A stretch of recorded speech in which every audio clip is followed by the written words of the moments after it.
Hello, magical human, and welcome back to the Nature Hold Me podcast. I am your host, Madison. I'm a yoga teacher, a mindset and spirituality coach, and I'm so passionate about returning to nature and reclaiming our right to be here, our state of being, our peace. One of my favorite gifts about this world is that I get to teach yoga. I love yoga. Yoga has been a lifesaver for me. And learning how to teach yoga well and correctly, I'm forever a student of yoga, but continuing to learn and grow and share what I'm learning is one of the greatest blessings I've experienced in this life. And a little while back, I started doing an 8 limbs of yoga journey. We got distracted after the first 2. I went through all the yamas and niyama. They are all there. You can go and find them. I will put below what number of episode they are so you can find them very easily. But if you just look up 8 limbs of yoga, the Nature Hold Me podcast, you're going to find that I went through the 10 yama and niyama. So you can go a little bit deeper into that space. The 8 limbs of yoga is from the Ashtanga path as taught by Patanjali in the Yoga Sutras. So I'm going to be reading directly from the Yoga Sutras today to teach us a little bit about the third limb of yoga, which is asana. Asana. Asana means seat or posture. They are the physical postures in yoga. And in modern yoga, especially in the West, what we have found is that asana have just dominated the practice of yoga. Everyone thinks it's about asana. When you go on social media, you go online, or you see yoga brands advertising themselves, you often just see a variety of asana, and it's usually very pretty people who are very hypermobile and very flexible doing impossible asanas in front of gorgeous backgrounds. This is not yoga. That's not yoga. The postures they're doing might be inspired by yoga, but it's a misinterpretation of yoga. Yoga classes that are not laid out authentically and are so focused on physical body, on what you look like, on the aesthetics of yoga, have lost the roots of yoga. And you might be doing yoga, the yoga postures, just because you like the yoga postures and you don't want the rest of the practice. Fine, but understand that that's not yoga. What you could call classes that are purely focused on asana and completely ignoring the rest of the practice, what we could call that is yoga poses class or postures class, something like that. But you wouldn't call it yoga because it's not actually yoga. And so in the West, we have to be very mindful as to where you're getting your interpretation of yoga from. Yoga is a 2,000 to 5,000 year old practice. It's old and it has deep roots in tradition and even culture. And it's important that we respect that as much as we can. Yoga is originally from India. No one's really sure exactly where India, but that is where it came from. That is yoga's birthplace, which is why you will find Sanskrit as the birth language of yoga. And it is one that we use and focus on and never ignore because, again, it was part of the tradition, part of the culture. And there are some that say that the Sanskrit words are actually, the way you say them, are actually quite powerful in and of itself. Okay, so getting into this third limb of yoga, what is asana actually about? We're going to jump straight into that. But before we do, I want to let you know that I have not uploaded a podcast in like over a week. I'm so sorry about that. Although you do have over 300 episodes, so I'm sure you found something to do with yourself. But yeah, the last couple of weeks have been crazy because I'm actually in the process of closing my in-person physical yoga studio, which is this beautiful space that I am in now. I've only got 1 more week in this space and there has been a lot of preparation. And in that time, I have been recording classes and building my website so that I can move all of my beautiful teachings and yoga classes onto an online platform, which I've wanted to do for a long time. Obviously, I would much prefer in person and I will never stop in-person teaching. However, I'm only one person and I have been teaching full-time in this yoga studio by myself for nearly 4 years, and it has been as much as it has been a blessing, it has also been a lot on my shoulders. So I'm actually quite excited just to take it easy for a little bit, have less classes so that I can really focus on my own practice as well and on my study. So I'm really hoping to increase my study rate and just learn more and more so I can become a better teacher and a better student in yoga. So it has been a big process, but the reason I'm telling you that, one, that's why I'm late to upload podcasts. I'm sorry, I've been doing a lot. And two, my online studio is now open for everybody. And that makes me so happy because there are so many people who have been listening to this podcast for literally 6 years. It's been a long time. You've been listening, tuning in, and I talk about yoga, and you can't do yoga with me anywhere. And now you can, right? So if you would like to join the online yoga studio, it is only $33 a month. I've tried to make this as accessible as possible.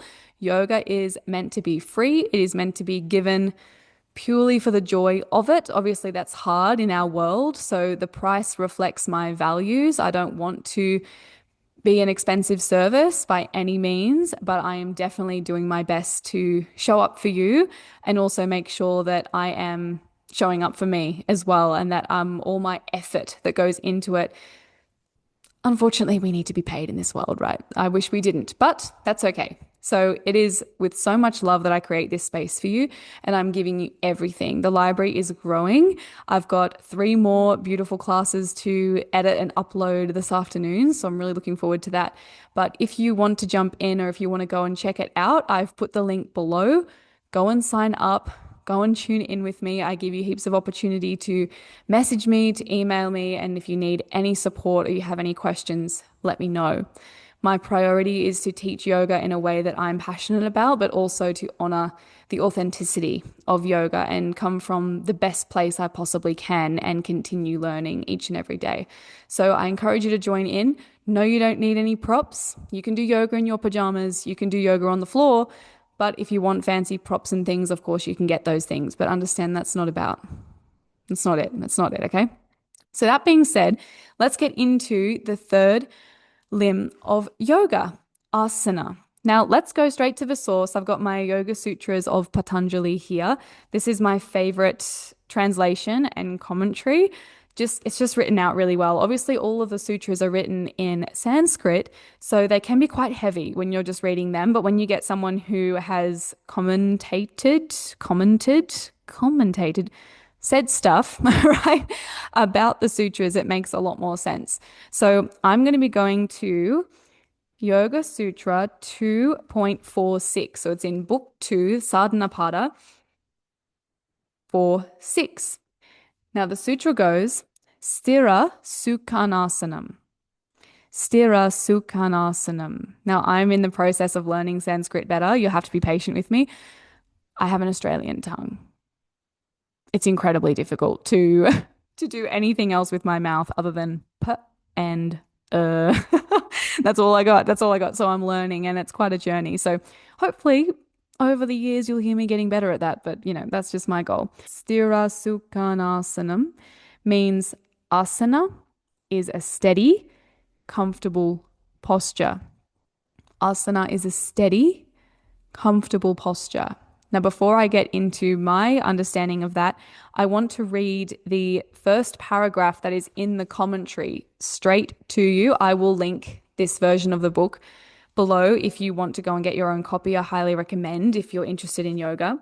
So the first paragraph explaining this sutra goes, asana means the posture that brings comfort and steadiness.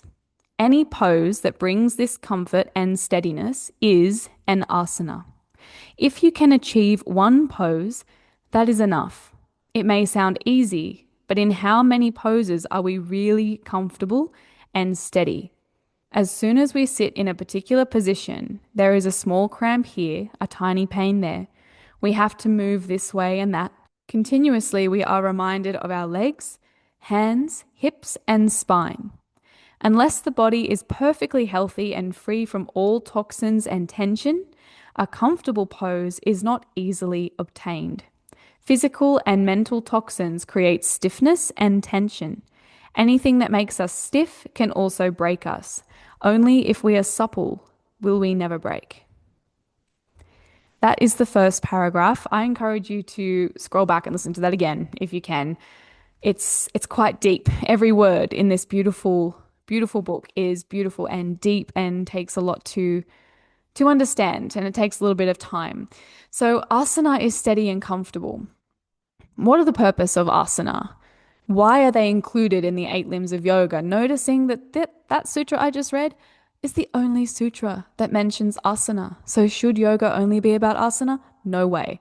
Yoga is a mind science. Only one sutra in the Yoga Sutras of Patanjali mentions asana, which so you can see what's the priority here. It's about the mind. So this shows you that you don't need to be flexible to do yoga. You don't have to have perfect hips or perfect balance. You don't have to be 18. You don't have to be 30. You don't have to be 80. You don't have to be any of these things. You don't have to be tall. You don't have to have the perfect mat or the perfect yoga background or your own yoga deck where you've got this beautiful view and all these things. It's not about that. Yoga is a practice of the mind, and its purpose is to bring peace and ease to the mind. That is our priority. So why are asana even a thing if we're talking about the mind? The mind and the body reflect each other quite deeply. If you have a tense mind, chances are you have a tense body. If you have a busy mind, you have a busy body. You're always fidgeting, always moving, and they bounce off each other. So if you've taught your body to be tense and fidgety, chances are the body's going to be tense and fidgety no matter what's going on in the mind. And what that does is trigger the mind to get into tension and movement as well. So in order to break this cycle, we actually need asana to teach the body how to soften and how to let go. And as that sutra mentions, to wring toxins out of the body, to dislodge toxins and tension that are around the different parts of the body. When you do that, the body gets more and more comfortable and more steady. Now, the more comfortable you can be inside your body, the easier it is to sit and meditate for hours. The easier it is to be still and peaceful. We all know what it's like to be in a body that is very sick or very in a lot of pain or very tense. It's not nice, right? And sometimes you can't avoid it. However, the asana really help the body keep its suppleness, its softness. So even if you are sick or you are having a particularly bad week, the asana that you have done prepare you for that.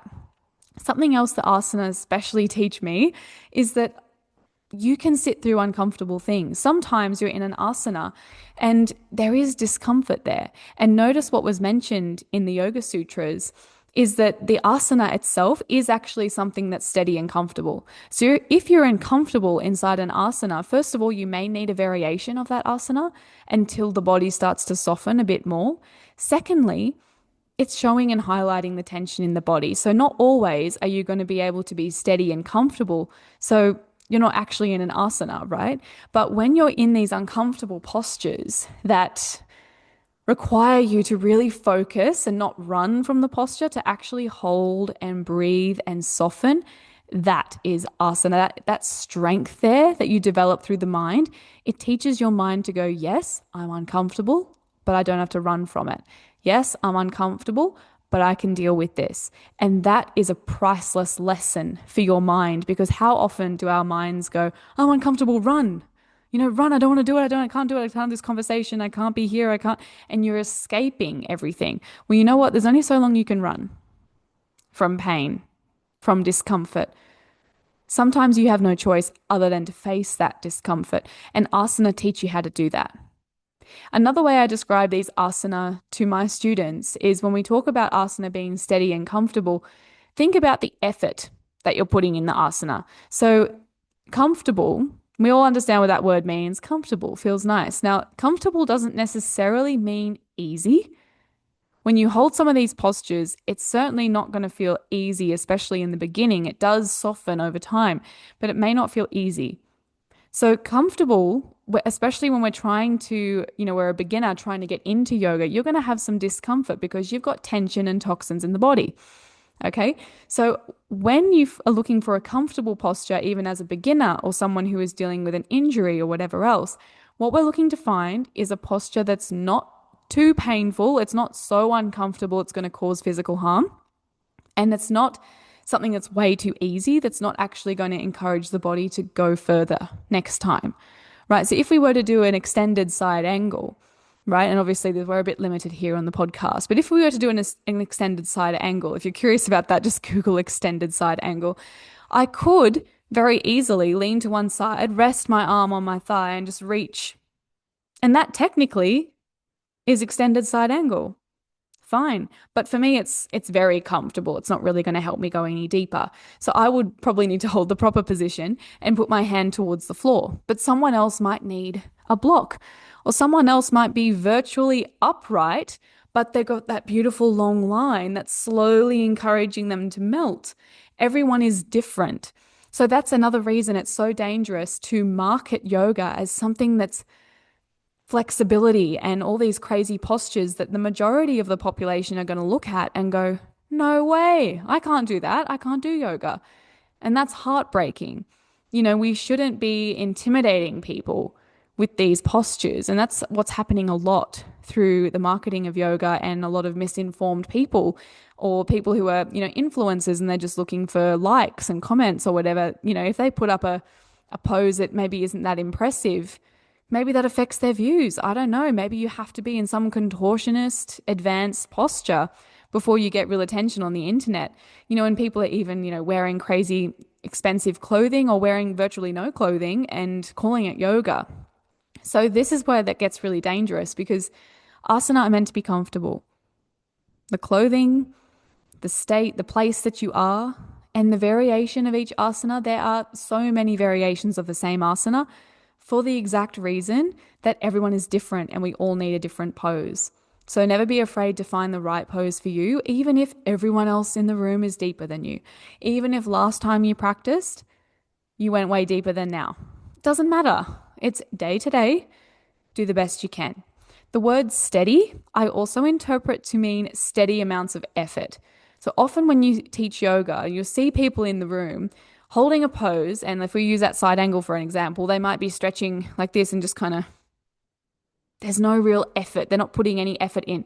They're not trying to breathe deeply. They're not trying to go a bit further. They're not trying to hold with strength. And you even see people that fidget in the pose. So they find the pose and then they keep fidgeting and changing the pose and moving around. And that could mean maybe they haven't found the right posture for them, in which case you need to seek guidance from your teacher, whether if it's an online teacher, you email them. If it's an in-person teacher, you say something at the end of the class. But when you're in the pose, you need to work on keeping yourself steady. Don't be thinking about lunch, thinking about this, thinking about that. Actually focus. Focus on what you're doing. The asana needs your attention.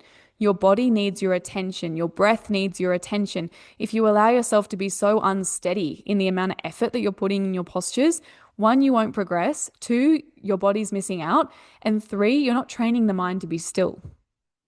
So asana are beautiful. There are so many different types of asana, so many variations. But I hope now that you can see that true asana is a pose that's steady and comfortable.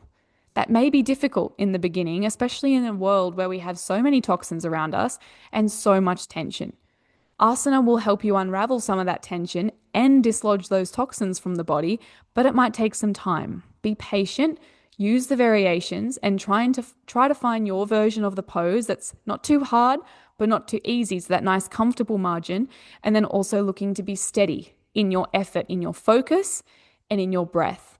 If you were a student of yoga or thinking of beginning, I hope that helped you. If you are a teacher of yoga, you're learning how to teach yoga, I hope this helped you be a little bit more open to different variations, different possibility, and perhaps give you a new understanding of what asana is meant to look like and to help you market your yoga well. Come from the right place. No one wants to do yoga with someone who's perfect. People want to do yoga with someone who's real and who gets the trouble and who gets the tension. Okay, so let's come from a good place. Let's come from the most authentic place that we can and be open to learning constantly. Thank you for being here, Magical Human. If you enjoyed this episode, please leave a comment, leave a rating, leave a review on the platform that you listen to this podcast through. It truly helps me every day. Go and check out my online studio. You can now practice yoga with me no matter where you are in the world, and I'm so excited to see you in there and to hear from you. So go and check it out. Go and jump in and try a class with me and see if you enjoy it, if you enjoy your yoga practice. Send this to someone you love, someone else who's perhaps interested in yoga but a little bit intimidated of walking into a class or trying it for themselves. I hope that this brings them some peace of mind. Sending you so much love and a beautiful rest of your day.